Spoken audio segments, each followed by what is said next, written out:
Deanna Frost had forgotten what his laugh sounded like until she heard it echo across the museum gallery, rich and genuine, cutting through 15 years of silence like it had been only yesterday. She stood frozen beside a Renaissance painting, her clipboard pressed against her chest, watching a tall man in an expensive charcoal suit gesture animatedly to a small group of donors. His dark hair was shorter now, professionally styled instead of the unruly mess she remembered, and his shoulders had broadened considerably, but that laugh was unmistakable. Isaac Bennett, her former student. The boy who used to stay after her art history class at Lincoln High, asking questions that went far beyond the curriculum, who saw connections between movements and periods that even she sometimes missed. Miss Frost. His voice carried across the gallery, and suddenly he was walking toward her, his stride confident in a way it had never been at 17. Deanna Frost, I cannot believe this. She managed to smile, though her heart was doing something complicated in her chest. Isaac, my goodness. What are you doing here? I should ask you the same thing. His smile was warm, transforming his face from merely handsome to genuinely captivating. Though knowing you, any museum in the city would be lucky to have you. Are you working here? I am, education director for the past 3 years. She adjusted her glasses, a nervous habit she thought she had conquered. And you, are you with the donor group? Something flickered across his face, amusement mixed with something she could not quite read. Something like that, I'm actually the reason they are here, I'm on the board. Recently joined actually. The board, Deanna blinked. Isaac had to be what, 32 now? 33. Board members were typically much older, established collectors or philanthropists who had spent decades building their fortunes. I know. I look too young to be taken seriously, right? He laughed again, and this time she caught the self-deprecation in it. But I have been lucky in business, very lucky. When I heard the museum needed support for the new contemporary wing, I wanted to help. Art history was what set me on my path, after all. Before Deanna could respond, one of the other board members called Isaac's name. He glanced back, then returned his attention to her. I have to finish this tour, but please, can we catch up properly? Coffee, dinner? I would love to know what you have been up to all these years. I would like that, Deanna heard herself say. Tomorrow evening. There is an Italian place on 5th Marcello's, 7 o'clock, she nodded, and he smiled again before rejoining his group. Deanna watched him go, noticing how the others deferred to him, how he commanded the space without seeming to try. This was not the lanky teenager who had sat in the front row of her classroom, though she could still see traces of that boy in his gestures.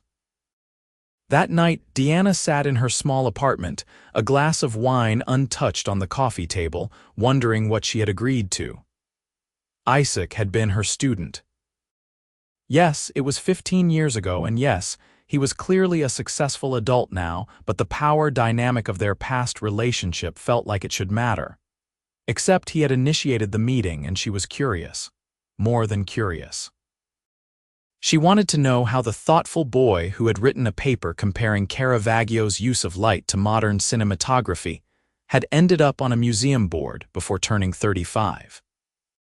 She arrived at Marcello's 10 minutes early the next evening, wearing a navy dress that her friend Sophia had insisted was perfect without being too formal. The restaurant was intimate, all warm lighting and exposed brick, more romantic than she had expected. Isaac was already there, standing when he saw her approach. You are early, he said, pulling out her chair. So are you. Old habit. You always marked us down for being late. Deanna laughed despite herself. I was a tyrant about punctuality. You were passionate about respect. For the art, for the class, for each other's time, it made an impression. They ordered, falling into conversation with surprising ease. Isaac asked about her career path, how she had ended up leaving teaching for museum work, and Deanna found herself telling him about the burnout that had crept in after 12 years in the classroom. How she had loved the students, but felt constrained by standardized testing and administrative demands. The museum lets me still educate, but with more freedom, she explained. I develop programs, work with schools, create exhibition materials. It is the best parts of teaching without the parts that were draining me. I understand that, Isaac said. The constraints of a system that does not quite fit what you are trying to do. And what are you trying to do? Deanna asked. You mentioned being lucky in business, but that is vague enough to mean anything from hedge funds to inventing something revolutionary. Isaac set down his wine glass, his expression turning thoughtful. After high school, I went to Columbia for art history, actually, because of your class. My parents thought I was insane, wanted me to study business or law, something practical. But I kept thinking about what you said once, about how understanding art meant understanding human nature, cultural movements, economics, politics, everything. It was the most interdisciplinary thing I could study. I remember saying something like that, Deanna murmured. You said it more eloquently. Anyway, I got my degree, started working at an auction house, learning the market side of things. And I realized there was an enormous gap in how art was being bought and sold, especially for emerging artists. The traditional gallery system was exclusive, opaque, often exploitative. So I created a platform. A platform online. A place where artists could sell directly to collectors, where pricing was transparent, where new talent could be discovered without needing to know the right people in New York or London. It started small, just me and my roommate coding late at night, but it grew. Fast. Deanna's eyes widened as understanding dawned. Art Bridge, you created Art Bridge? Isaac nodded, looking almost embarrassed. You have heard of it. Heard of it. Isaac, it revolutionized the art market. We use it here at the museum to connect with contemporary artists. It is valued at what, billions? Something like that, he admitted. The exact number depends on the day and who you ask. But yes, I have been very fortunate, which is why I want to give back. Museums, art education programs, scholarships, the things that made my success possible. Deanna sat back, processing this. The boy she had taught was now a billionaire. A genuine, art world transforming billionaire. And he was sitting across from her at her romantic Italian restaurant, looking at her like she was the most interesting person in the room. This is surreal, she said finally. I feel like I should have known, followed your career somehow. Why would you? You taught hundreds of students, and I published everything under Isaac B. Morrison, my full name. I dropped the Morrison when I went by Bennett socially because it was easier, less formal. But legally, professionally, I am still Morrison. Isaac B. Morrison, Deanna repeated. I remember now, you signed your papers that way. They talked through dinner and dessert, the conversation flowing from art to books to travel to the small, personal details that build understanding between two people. Isaac told her about visiting museums across Europe, always thinking about what she had taught him when he stood in front of a Vermeer or a Rothko. Deanna told him about her divorce 3 years ago, a brief marriage to another teacher that had ended amicably when they both realized they wanted different futures. No children? Isaac asked gently. No, we talked about it, but the timing never felt right, which was probably a sign. Deanna traced the rim of her coffee cup. What about you? I am sure someone as successful as you has people lining up. Isaac's expression darkened slightly. I have dated, but it is complicated when people know about the money. You never know what they are really interested in. The last relationship ended when I realized she was more in love with the lifestyle than with me. He met Deanna's eyes. It is refreshing, talking to someone who knew me before all of this, someone who has no reason to be impressed by the wrong things. I am impressed by the right things, Deanna said softly. You took what you learned and built something meaningful, something that helps artists, that democratizes access. That is remarkable, Isaac.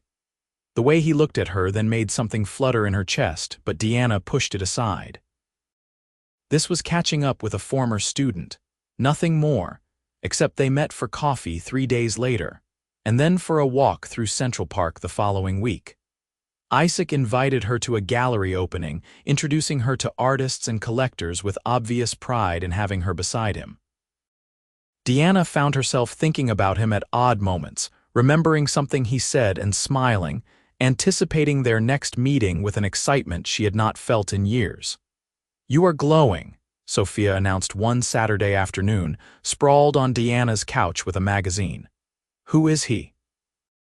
"It is not like that," Deanna protested automatically. "Please. You have checked your phone 6 times in the last half hour and you are trying on a third outfit for coffee." "Coffee, Deanna? Who drinks coffee in Deanne von Furstenberg?" Deanna sighed, sitting down on the edge of her bed. "He was my student, 15 years ago, but still, it feels complicated."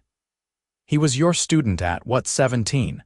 And now he is 33 and you are 41. Deanna, that is not complicated. That is 2 adults with a shared history. Unless you are leaving out some detail that actually makes this weird." "No, nothing like that. He is successful, brilliant, kind. We have these conversations that just flow, you know, like we are picking up threads from 15 years ago and weaving them into something new." "But I keep thinking, should I be doing this? What would people think?" Sophia sat up, fixing Deanna with a serious look. "What do you think? Not what hypothetical people think. Do you like him?" "Yes," Deanna admitted.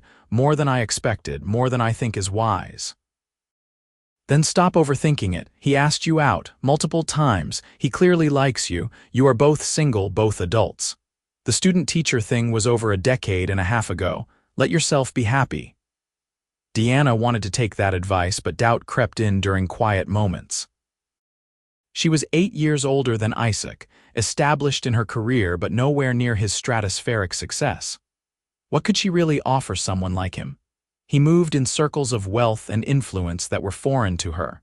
Yes, they connected over art, over ideas, but was that enough? Her uncertainty crystallized into something sharp the night of the museum's annual gala. Isaac had purchased a table, inviting Deanna to sit with him and his guests. She wore a black gown she had splurged on, feeling elegant and nervous in equal measure. The ballroom glittered with Manhattan's elite, women in jewels that cost more than Deanna's annual salary, men who moved through the room like they owned it because they often did. Isaac found her almost immediately, and the look on his face made the expensive dress worth every penny. "You look stunning," he said, offering his arm. "You clean up pretty well yourself," she managed, taking in his perfectly tailored tuxedo. He introduced her around the table, successful entrepreneurs and philanthropists who treated Deanna with polite interest. She held her own in conversations about art and culture, but felt the weight of difference. These were Isaac's peers now, people who summered in the Hamptons and had opinions about private jet companies. Midway through dinner, a woman approached their table. She was beautiful in that polished, expensive way, with platinum hair and a dress that probably cost 5 figures. "Isaac," she purred, resting a hand on his shoulder. "I did not know you would be here, Vanessa." Isaac's tone was carefully neutral. "I sponsor this event every year." "Of course you do. You always were generous." Her eyes slid to Deanna, assessing and dismissing in one glance. "And who is this?" Deanna Frost. "The museum's education director and an old friend. Deanna, this is Vanessa Rothman. We dated briefly last year." Vanessa's smile sharpened. "More than briefly, darling, but I am sure Deanna does not want to hear about our history." She leaned closer to Isaac. "We should catch up properly sometime. I am sure you have my number." After she glided away, Deanna felt cold despite the crowded room. "She seems nice," she said, aiming for light and missing. Isaac turned to her, his expression intent. "She is my past, a past I am not interested in revisiting." He reached under the table, finding Deanna's hand and lacing their fingers together. "I am much more interested in my present. And possibly my future." Deanna's breath caught. "Isaac, I don't know if that is realistic. Look around. This is your world now. Private galas and ex-girlfriends who look like supermodels and conversations about vacation homes. I teach children about Impressionism and live in a 1-bedroom apartment in Brooklyn. Do you think that matters to me?" Isaac's voice was low, urgent. "Deanna, you are the first person in years who talks to me like I am just Isaac." who challenges my ideas, who makes me think, who does not care about the money. Do you know how rare that is? How valuable? I care about you, Deanna said quietly. But I worry that I am just nostalgia for you, the teacher who encouraged you, connected to a simpler time. Isaac stood abruptly, still holding her hand. Come with me. He led her out of the ballroom, through the museum's corridors to the contemporary wing. They stopped in front of a massive abstract painting, all bold colors and emotional brushstrokes.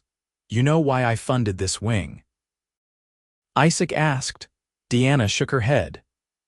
Because the first time I saw a Rothko, really saw it, understood what he was doing with color and form and emotion, I was in your classroom. You showed us slides and talked about how abstract expressionism was not about depicting reality but evoking feeling. You made me understand that art could be visceral, transformative. That moment changed my life. He turned to face her fully. I am not drawn to you because of nostalgia. I am drawn to you because you are brilliant and passionate and you see the world in ways that fascinate me. Because when I am with you, I feel like the best version of myself. Because for the first time in longer than I can remember, I am excited about possibilities that have nothing to do with business. I am 8 years older than you, Deanna said, but her resistance was crumbling. I have never cared less about something in my entire life. Isaac stepped closer, his hand coming up to cup her cheek. Tell me you do not feel this. Tell me it is just me and I will back off. But if you feel even a fraction of what I am feeling, please, Deanna, give this a chance. She could not tell him she did not feel it because she did. It was there in every rapid heartbeat, every moment she found herself smiling at nothing, every time his name appeared on her phone and her world brightened. She had been fighting it because it seemed impossible, but maybe impossible things happen sometimes. I feel it, she whispered. Isaac kissed her then, soft and sure, and Deanna let herself fall into it, into him. Into the possibility that something beautiful could grow from their unexpected reconnection. They left the gala early, walking through the city streets hand in hand, talking about everything and nothing. Isaac told her about his fears that he had built something too big, that Art Bridge was consuming his life, that he sometimes missed the early days when it was just about connecting artists and collectors. Deanna shared her dream of writing a book, an accessible art history for people who felt intimidated by museums, and Isaac immediately offered to connect her with publishers before catching himself. Sorry, I have this impulse to try to fix things, make things happen, but this is your dream. You do not need me swooping in.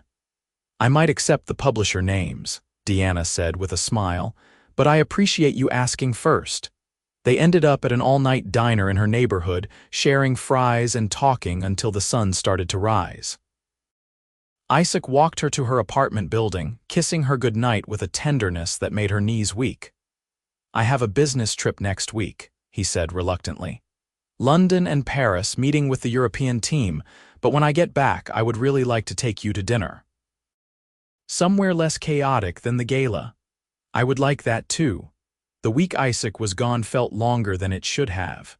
They texted constantly, sent photos, talked on the phone when time zones aligned. Deanna found herself missing him with an intensity that should have been alarming, but instead felt right. She caught herself planning things to tell him, imagining his reactions, counting down the days until he returned. When he finally did, he showed up at her apartment with flowers and exhaustion in his eyes. I know we said dinner, he said when she opened the door, but would you mind if we just stayed in? I have not slept properly in days and all I want is to be with you. Deanna pulled him inside, and they ordered Thai food, eating it curled up on her couch while Isaac told her about meetings and artist studios, and how he kept finding himself in the Louvre, thinking about what she had taught him about the Italian Renaissance. He fell asleep with his head in her lap during a movie, and Deanna ran her fingers through his hair, marveling at how natural this felt. Their relationship deepened over the following months. Isaac integrated into Deanna's life, meeting Sophia and her other friends, joining her for casual dinners and walks through the neighborhood. Deanna entered his world more carefully, attending business events when he asked, but always feeling slightly out of place among his billionaire peers. The tension came to a head at a dinner party hosted by one of Isaac's business partners. Deanna had prepared carefully, wearing an elegant dress and reviewing recent art news so she could contribute to conversations. But the evening was difficult from the start.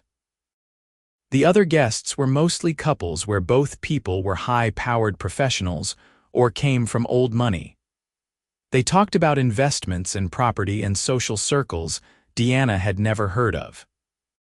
"So you work at the museum," one woman said, her tone making it sound like a hobby rather than a career. How quaint. Isaac has always been so passionate about giving back. Deanna felt the sting but smiled politely.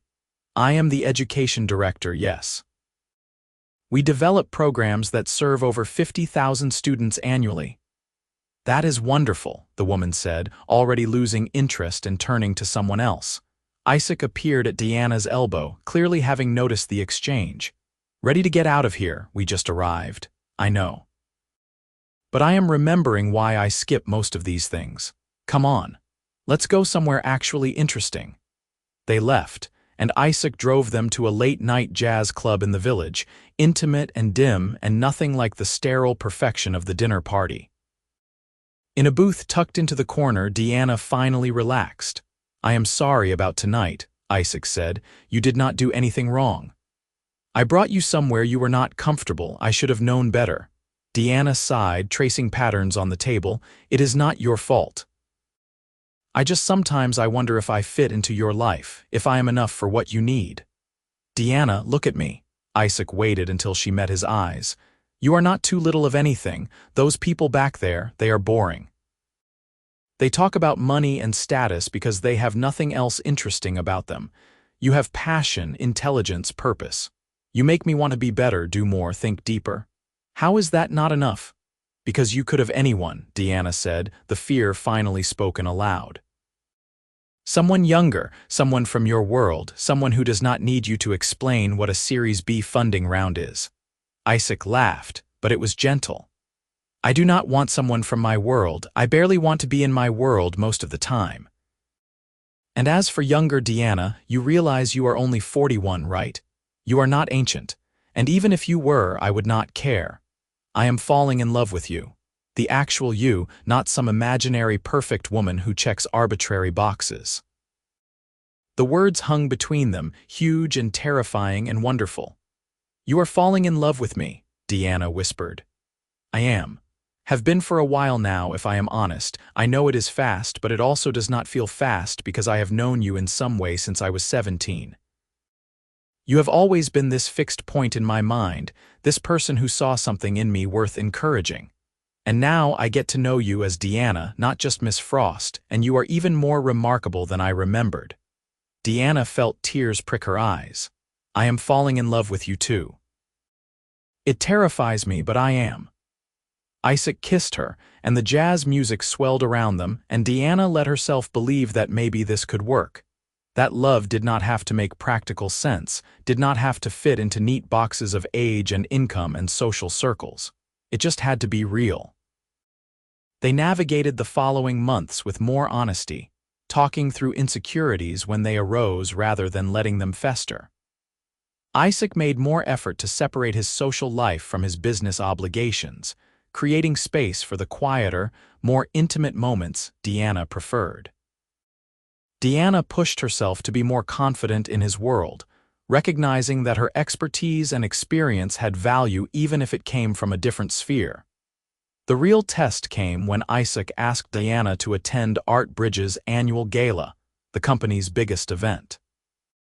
"It is black tie, very formal," he warned. "Investors, major artists, press, and I would really like you there. Not as my +1, but as my partner, the person I am building my life with." Deanna agreed, though the anxiety started building immediately. This was different from a museum fundraiser. This was Isaac's company, his achievement, his world at its most concentrated. She would be introduced as his girlfriend to people who had billions invested in his success. Sophia helped her find a dress, a deep green gown that made Deanna feel beautiful and sophisticated. You belong there, Sophia insisted. Stop psyching yourself out. The gala was spectacular, held at a converted warehouse in Chelsea with art installations throughout and a guest list that read like a who's who of the contemporary art world. Isaac was immediately pulled into conversations, and Diana watched him navigate the crowd with practiced ease. He kept her close, though, his hand on the small of her back, introducing her with obvious pride. This is Diana Frost. She is the education director at the Metropolitan Museum and the teacher who started my love affair with art. People responded warmly, asking Diana about her work, engaging in genuine conversations about art education and accessibility. She found herself relaxing, even enjoying the event. Isaac gave a speech about Art Bridge's mission and future, and Diana felt her heart swell with pride for what he had built. Near the end of the evening, an older man approached them. He had the bearing of serious wealth, and Isaac straightened almost imperceptibly. "Mr. Chen," Isaac said respectfully, "thank you for coming. I would not miss it. Your platform has been good for my collection." The man's sharp eyes moved to Diana. "And who is this, Diana Frost?" "Diana, this is Henry Chen. He was Art Bridge's first major investor. The first person willing to take a chance on a 24-year-old with more passion than business sense," Isaac added with a smile. "You had both," Mr. Chen corrected. "I invested because you understood something fundamental, that art matters beyond its price tag. That it is about connection and meaning," he nodded to Diana. "Miss Frost, Isaac tells me you were his teacher." "A long time ago, yes. The best teachers leave lasting impressions. I can see Isaac holds you in high regard, as he should. Anyone who shapes a mind as valuable as his deserves recognition." After Mr. Chen moved on, Diana turned to Isaac. "You told him about me?" "I tell everyone about you who will listen," Isaac said simply. "You are a huge part of my life, Diana. I want people to know that." Later that night, in Isaac's penthouse apartment overlooking the city, Diana stood by the floor-to-ceiling windows feeling overwhelmed in the best way. Isaac came up behind her, wrapping his arms around her waist. "Successful evening," he murmured against her hair. "Very. Your speech was wonderful. What you have built is wonderful." "It is just a company. What we are building feels more important." Diana turned in his arms, looking up at him. "I love you, Isaac, completely. I am sorry I have been so uncertain, so afraid, but I am not anymore. I want this. I want us." Isaac's smile was radiant. "I love you too, more than I thought I could love anyone." They made love slowly that night, learning each other with patience and care, and afterward Diana lay in Isaac's arms feeling more content than she could remember. This was right. Complicated, maybe. Unconventional in its origins, but undeniably right. The next year unfolded with deepening commitment. Isaac cut back on some of his business travel, bringing Diana along when he could and making sure their time together was protected. Diana started writing her book, with Isaac's enthusiastic support, but not his interference. She wanted to do this on her own terms, prove to herself that she had something valuable to contribute. They traveled together, visiting museums across Europe, arguing cheerfully about artistic merit and historical context. They spent weekends at a small house in the Hudson Valley that Isaac bought because Diana mentioned loving the area. They navigated disagreements and differences, learning each other's patterns and preferences. Diana met Isaac's parents, initially nervous but finding them warmer than expected. His mother pulled her aside at one point, saying, "I have never seen Isaac this happy. Thank you for that." "He makes me happy too," Diana responded. "I can tell. You are good for each other. That is rare." Isaac proposed on the anniversary of their first dinner at Marcello's, returning to the same restaurant and the same table. He had arranged for the room to be private, just the two of them and candlelight, and the same nervous hope Diana remembered from that first evening. "I have been thinking about how to do this for months," Isaac said, reaching across the table for her hands. "I considered elaborate gestures, big romantic productions. But that is not really us. We are two people who found each other again after 15 years and discovered something neither of us expected. I love you, Deanna. I love your mind and your heart and the way you see beauty in everything. I love how you challenge me and support me and make me want to be worthy of you. I want to spend the rest of my life loving you. Will you marry me? The ring was an emerald, Diana's favorite stone, surrounded by small diamonds. It was elegant and unusual and perfect. Yes, Deanna said, tears streaming down her face.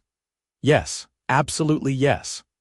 They married 6 months later in a small ceremony at the museum, surrounded by close friends and family. Deanna wore a simple ivory dress, and Isaac could not stop smiling through the entire ceremony. They wrote their own vows, promising to support each other's dreams, to communicate openly, to build a life based on love and respect and shared passion for art and beauty. For their honeymoon, they spent a month traveling through Italy, visiting every museum and gallery they could find, making love in beautiful hotels and planning their future. Isaac talked about potentially stepping back from the day-to-day operations of Art Bridge, focusing more on the philanthropic side. Deanna shared her hopes for her book's publication and her dreams of developing more innovative education programs. What about children? Isaac asked one evening in Florence as they watched the sunset from their balcony. I am 42, Deanna said carefully. It might not be possible. But if it were, I would love to have a family with you, adopt if we need to. I am open to possibilities. As it turned out, possibilities had their own timeline. Deanna discovered she was pregnant 4 months after the wedding, a surprise that felt like a gift. Their daughter was born healthy and perfect, with Isaac's dark hair and Deanna's gray eyes. They named her Alina after Isaac's grandmother. Isaac was a devoted father, cutting back his work hours even more, insisting on being present for every moment he could be. Deanna took maternity leave and then negotiated a flexible schedule with the museum, allowing her to balance motherhood and career. Her book was published to warm reviews, praised for making art history accessible and engaging. On Alina's 2nd birthday, they stood in their backyard in the Hudson Valley, watching their daughter chase bubbles with pure joy. Deanna leaned against Isaac, his arm secure around her waist, and marveled at how life had unfolded. Do you ever think about how unlikely this was? She asked. That you would walk into the museum that day, that we would reconnect after all that time. I think about it constantly, Isaac said. I also think about how it does not feel unlikely at all. It feels inevitable, like we were always going to find our way to each other. That is very romantic. I am a romantic. You made me one back in that classroom when you taught me that art was about human connection. About seeing and being seen. He turned her to face him. I see you, Deanna. Every day I see you and I fall in love all over again. She kissed him then, long and deep and full of promise. Alina squealed with laughter, running toward them, and they broke apart to scoop her up between them. A family. Unlikely, unconventional in its origins, but undeniably theirs. Years later, when people asked how they met, Deanna and Isaac would exchange amused glances. She was my teacher, Isaac would say. 15 years ago, she taught me how to see the world differently. And 15 years later, Deanna would add, he taught me that the most beautiful transformations are the ones you never see coming. Their story was not about a billionaire sweeping someone off their feet with wealth and power. It was about two people who connected over shared passion, who saw value in each other that went deeper than surface circumstances, who chose love even when it seemed complicated. It was about a mentor who became a partner, a former student who became a soulmate, and the surprising grace of finding exactly what you need in the last place you expected to look. In their home, surrounded by art and books and the laughter of their growing family, Alina would eventually get a brother, adopted when he was 3 and folded into their hearts like he had always belonged. Deanna and Isaac built a life of meaning and purpose. They established foundations for art education, funded scholarships for students from underserved communities, and used Isaac's resources to create opportunities for others. But their greatest achievement, the one they both treasured most, was the love they shared. The daily choice to show up for each other, to communicate honestly, to build something lasting and true. It was not always easy, navigating the differences in their backgrounds and the demands of their respective careers, but it was always worth it. On their 10th anniversary, they returned to Marcello's once more. The restaurant had become their touchstone, the place where possibility had first crystallized into certainty. They ordered the same dishes, drank the same wine, and reminisced about that first evening when Deanna had been uncertain and Isaac had been determined. "I knew that night," Isaac said, reaching for her hand across the table. "I knew you were the one, I just had to convince you." "You did not have to convince me," Deanna corrected. "You just had to help me believe I deserved this, that we deserved this." "And do you believe it now?" Deanna looked at her husband, the man who had been her student, then her friend, then her love. She thought about their daughter asleep at home with a babysitter, their son who had just lost his first tooth, the book she was writing, the foundation they were building, the life they had created together from shared passion and unexpected reconnection. "I believe it," she said. "Every single day I believe it." Isaac raised his glass. "To believing in unlikely things, to finding love in unexpected places. To you, Deanna, always and forever." "To us," Deanna echoed, and they drank to the future they had built and the love that had made it all possible. Outside, the city hummed with life and possibility, but inside Marcello's, at their corner table, Deanna and Isaac existed in their own perfect moment. A mentor and her former student, a teacher and a billionaire, a woman and a man who had found in each other exactly what they needed. Two people who had learned that the most valuable lessons often come when you are open to learning them, and that love, real love, transcends the boundaries of age and circumstance and time. It was not the story Deanna had imagined for herself at 41, single and focused on her career. It was not what Isaac had thought he was looking for when he joined the museum board. But it was their story, written in shared moments and deep conversations, and the quiet certainty that they had found something rare and precious. And as they left the restaurant that night, hand in hand, walking through the city streets toward home and family and the beautiful life they had built together, both Deanna and Isaac knew with absolute certainty that they would choose each other again and again in every version of their story for all the years to come.